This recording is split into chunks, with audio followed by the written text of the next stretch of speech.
Patrocínio Vale Auto Shopping. Quem quer trocar de carro, passa aqui. Bull Investimentos. O investimento é a chave para abrir a porta do sucesso financeiro. E Betonarte e Masque. Concretizamos ambientes de vida. Olá para você! Estou aqui começando mais um programa Empresas e Negócios, sempre trazendo uma história interessante para a gente conversar aqui, uma história de uma personalidade daqui da nossa região para todo o sul do Brasil, onde a gente chegar, também pelo YouTube, também pelo site ao vivo, programa atravessando aí todo esse grande sul do Brasil. Hoje a minha entrevistada, ela é mestre, professora, pós-graduada, mestrada, é lá de Indaial, aqui no Vale do Itajaí, do Varno, um bairro que muita gente conhece. Ela é filha de ferroviário e tem 7 mulheres em casa, parece aquelas histórias que tem na televisão, né? A Casa das 7 Mulheres. Minha entrevistada de hoje, professora Sueli Petri, um orgulho muito grande receber a senhora aqui no programa, na profissão de historiadora, uma profissão diferente. Muito obrigado por estar aqui no programa. Eu que agradeço a oportunidade de estar no seu programa. É um momento para nós falarmos um pouco do que é ser o historiador, quais as nossas funções, atividades, responsabilidades, e estou à disposição. Até porque, né, dona Sueli, porque o historiador, quantas pessoas você está em casa, você conhece, são historiadores, né? Praticamente pouca gente. Então eu queria saber sua história um pouco, né? Onde é que a senhora veio? Eu sei que a senhora é de Indaial, pensei que a senhora era filha de Blumenau, mas é tudo a mesma coisa? Eu sou blumenauense de coração e também recebi o título de cidadã blumenauense. E como é que é a sua história? Quando é que a senhora nasceu lá em Indaial? Eu nasci em Indaial lá na década dos anos 40, 1949, no mês de março. E sou filha de ferroviário, minha mãe era do lar, tenho uma família de 6 mulheres, 7 com a minha irmã, a minha mãe, aliás. Aliás, éramos 7 mulheres irmãs, mas uma faleceu em data bem recente, né? Bem criança ainda. E assim nós morávamos lá em Indaial, no Varno. A senhora é das 6 irmãs, a senhora é a primeira? Eu sou a terceira. Terceira. E eu era a renovadora, a revolucionária. Ah, é? Eu não queria ter os mesmos hábitos da casa, eu queria ser diferente. E esse ser diferente era o quê? O meu pai era chefe de estação de trem, e na década de 50, mais precisamente 1954, ele foi nomeado a ser o chefe de estação em Gaspar. Então eu saí com idade muito tenra do Varno. Mas o Varno eu me lembro que era uma vilazinha, um dorfzinho, muito bonito, bem diferente do que é hoje. Mas as pessoas se conheciam, eu lembro que nós íamos buscar as correspondências ou levar as correspondências que vinha pelo trem na casa de uma pessoa. Então era tudo muito simples, muito ainda colonial, eu diria. Vinha um malote no trem. Vinha um malote, nós crianças levávamos, passava o trem. Eu nasci numa casa que era da ferrovia. E esta casa, infelizmente, não existe mais. Eu tive a oportunidade de ir várias vezes matar as saudades, porque eu tenho muitas lembranças, mesmo de pequena, mas eu gostava de circular no entorno dessa casa. Então eu tenho muitas lembranças. E quando nós nos mudamos para Gaspar, nós fomos preparados pelo nosso pai que nós iríamos morar num lugar maior, onde tinha muitas pessoas, porque ali era um dorfzinho, né? E que nós teríamos... Era uma família humilde? Era uma família... Ferroviária, sempre era classe média, não a média mediana, mas éramos simples, mas sempre vivemos bem. Nunca nos faltou nada, nossos pais muito carinhosos conosco. E o que me chamava a atenção, que ele dizia que nós íamos ver o mar, que ficava mais próximo, né? E ele nos explicava que o mar era um lugar onde tinha muita água salgada. E eu imaginava que era um poço. Então são lembranças de infância que eu me recordo. Mas Gaspar era perto do mar por causa da do trem, porque agora ele foi o primeiro chefe de estação que estava ligando Blumenau a Itajaí. Então nós teríamos oportunidade de ir a conhecer o mar que não conhecíamos por causa disso. E por outro lado, a nossa mãe incentivava muito ele a assumir aquela oferta que havia sido feita a ele, porque as filhas poderiam estudar. A minha mãe tinha muito essa preocupação. E foi assim a intenção dela, essa vontade, e justamente a oferta do meu pai, que nós fomos morar em Gaspar. E lá eu fiz toda a minha vida educacional. Ali estou primário, ginásio. Primário, ginásio. Naquela época era primário, ginásio científico, não é isso? Ou o curso normal. Então eu fiz o curso normal para ser professora. Ah, a senhora já queria ser professora? Eu não, a minha mãe. A mãe queria.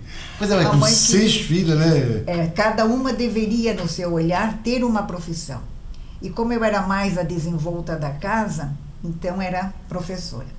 Então essas minhas irmãs, a mais velha dedicou-se então à Caresc. Na época era Associação Catarinense de Assistência Agrícola, né? Que é hoje o IPAGRE. O IPAGRE, exatamente. O IPAGRE, né? Então ela era uma daquelas pioneiras que foi lá para o oeste catarinense na década de 60. E lá ela orientava as mulheres do campo. Legal, né? A ter toda aquela assistência de saúde, como plantar, essa coisa toda. E a outra casou aos 18 anos, foi para Joinville.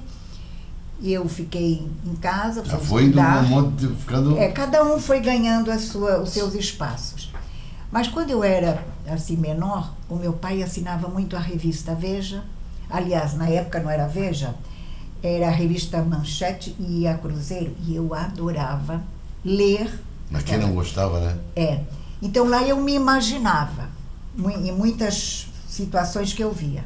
Mas o que realmente me levou a estudar a história foi uma coleção que o meu pai tinha, que se chamava O Mundo Pitoresco, onde falava de todos os países, e eu lia aquilo vorazmente e me imaginava lá. E foi aí que me desperta o gosto pela história. Mas o que acontece?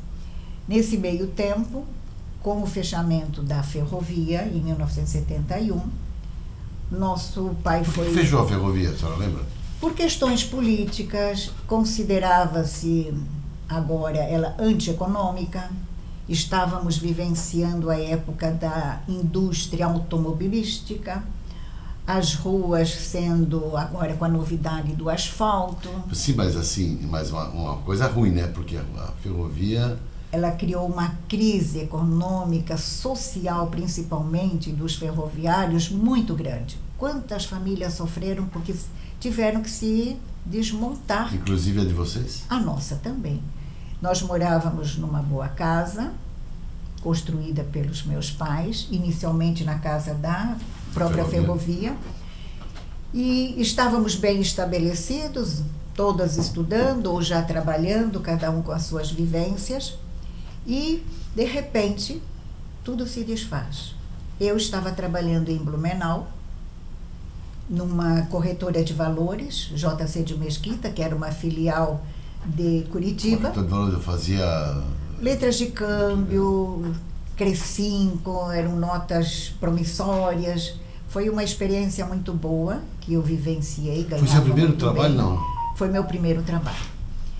E tive, assim, uma assessoria muito grande, que eu diria, assim, que foi um pai para mim, que era o seu Franz Brack, que me deu, assim, toda a orientação do meu sistema de trabalho que eu tenho hoje. Devo muito a ele. E dessa forma, eles foram para Joinville e eu fiquei sozinha, porque as irmãs já estavam casadas.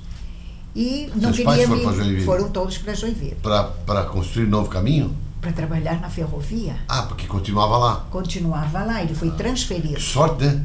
Exatamente. E dessa forma eu fui morar numa pensão, que para mim era uma novidade. Mas só de que idade ali a senhora estava morando? Eu estava nos meus 18 para 19 anos. Sozinha? Então ali? foi um baque para mim, saber agora viver sozinha, mas finais de semana sempre ia para casa. Nesse inteirinho eu já estava fazendo o meu curso de faculdade em Itajaí. Puxa, morava em Blumenau. Então faço E de agora. onde foi Itajaí? Eu já comecei a fazer a faculdade em Gaspar, lá quando eu morava em Gaspar. Faculdade dele, Gaspar? Não em Gaspar, em Itajaí, mas eu morava ainda em Gaspar. E era Univale naquela época? Não, FEPEV. FEPEV. Era Faculdade de Pesquisa, Filosofia do Vale do Itajaí. Mais ou menos nesse sentido, era uma grande a nomenclatura. Então eu, na época, morava em Gaspar, trabalhava em Blumenau, né? Chegava em casa, pegava o ônibus da Cometa, a minha mãe já tinha meu lanche e tudo preparado, eu comia, voltava a pegar o ônibus que nos levaria. Então foi assim uma luta que eu não me arrependo de nada. Foi um aprendizado que nos deu disciplina e valorizar o trabalho. E assim foi construindo a minha vida. Quando eu finalizei o meu curso em Itajaí, isso foi em 73, o que acontece? O professor, porque os nossos professores do curso de História, eles vinham de Florianópolis. E o professor Walter Piazza criou o curso de especialização onde nós da História poderíamos frequentar. E como eu sempre gostei de fazer o diferente, eu vou. Então, em Blumenau, eu já nessa época já estava casada com Valdir Anselmo Petri, que era professor. Não tinha Casou filhos com o professor? ainda. Casei com o professor. Não, mas assim, que conheceu lá na faculdade? Não, Como é que eu foi o conheci no Clube Blumenauense de Cacetiro. Num baile? Num baile. Naquela época, então, né? É. Aliás, ele diz que pensou que eu era dona do trem, da ferrovia. Ele sempre, você me enganou. Mas, então, eu já estava casada e ele sempre me aguardava quando retornava do ônibus, da Cometa, que nós trazia de volta. Mas aí agora veio a ideia desse pós-graduação e eu já casada, não estava mais trabalhando na JC de Mesquita, não tinha filhos. E juntamente com 4 professores, professor Nelo, Vendelino Colombi, eu, única de mulher, o professor que era da educação, Emiliano Stolf, e um que vinha de Timbó. Compramos um carro, fizemos um rateio entre nós e íamos para Florianópolis. De madrugada chegávamos de retorno para fazer o nosso curso de pós-graduação em História. E fomos o primeiro grupo de mestrado nessa época. E aí vem meu envolvimento com a História. De que forma? Era para nós agora fazermos um trabalho de pesquisa que seria a conclusão da nossa 4 anos de frequência do curso de pós-graduação. E eu lembro, nessa época, que eu assistia os desfiles na rua 15 de novembro, no dia 2, dos clubes de Cacetiro. Eram todas as sociedades. E ali vai começar Aí vem o meu envolvimento com a História. E no segundo bloco, nós vamos então, agora a gente já fez o elo da ligação aí, para a dona Sueli Petri explicar como chegou na área de historiadora, né? Segundo bloco a gente volta aqui para conversar um pouquinho mais sobre essa história maravilhosa com a historiadora Sueli Petri. Não sai daí, eu volto já.